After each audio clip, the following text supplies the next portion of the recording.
চলতি শিক্ষাবর্ষে গরমের ছুটি কমছে, 10 দিন মতো গরমের ছুটি কমিয়ে দেওয়া হচ্ছে এই শিক্ষাবর্ষে। কিন্তু কেন? সোমরাজ রয়েছেন আমার সঙ্গে, বলতে পারবেন সোমরাজ কেন? দেখো, রাজ্য জুড়ে যে প্রাথমিক স্কুলগুলো রয়েছে সেই প্রাথমিক স্কুলগুলিতে গরমের ছুটি কমিয়ে দেওয়া হলো। অন্তত 2024-এর যে ছুটির ক্যালেন্ডার সেখানে দেখা যাচ্ছে যে 19 দিন গরমের ছুটি ছিল, কিন্তু 2025-এর যে ছুটির ক্যালেন্ডার প্রস্তুত করা হয়েছে রাজ্য প্রাথমিক শিক্ষা পর্ষদের তরফে সেখানে দেখা যাচ্ছে মাত্র 9 দিন গরমের ছুটি দেওয়া হচ্ছে।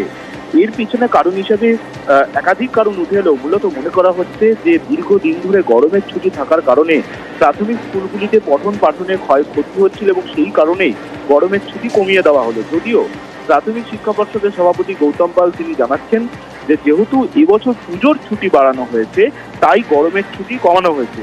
কিন্তু তুমি জানো যে সাম্প্রতিক সময় রাজ্য সরকারের তরফে অত্যাধিক গরমের কারণে এবং তাপপ্রবাহের কারণে একাধিকবার গরমের ছুটি বাড়ানো হয়।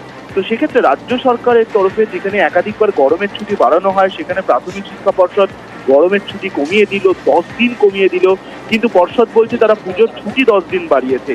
কিন্তু গরমের ছুটি কমানো নিয়ে রাজ্য জুড়ে প্রাথমিক স্কুলের পড়ুয়া এবং শিক্ষক শিক্ষিকাদের মধ্যে একটা মিশ্র প্রতিক্রিয়া তৈরি হয়েছে। তবে পর্ষদ সভাপতি দাবি করছেন যে বিভিন্ন শিক্ষক সংগঠনের তরফে দাবি এসেছিল পুজোর ছুটি বাড়ানোর জন্য। অন্যদিকে 65 দিনের বেশি গোটা শিক্ষাবর্ষে গোটা বছরে ছুটি দেওয়া সম্ভব নয়, তাই গোটা বিষয়টিকে মাথায় রেখেই তারা এই সিদ্ধান্ত নিয়েছেন। কিন্তু এই সিদ্ধান্তকে কেন্দ্র করে ইতিমধ্যেই একাধিক প্রশ্ন উঠতে শুরু করেছে। ধন্যবাদ।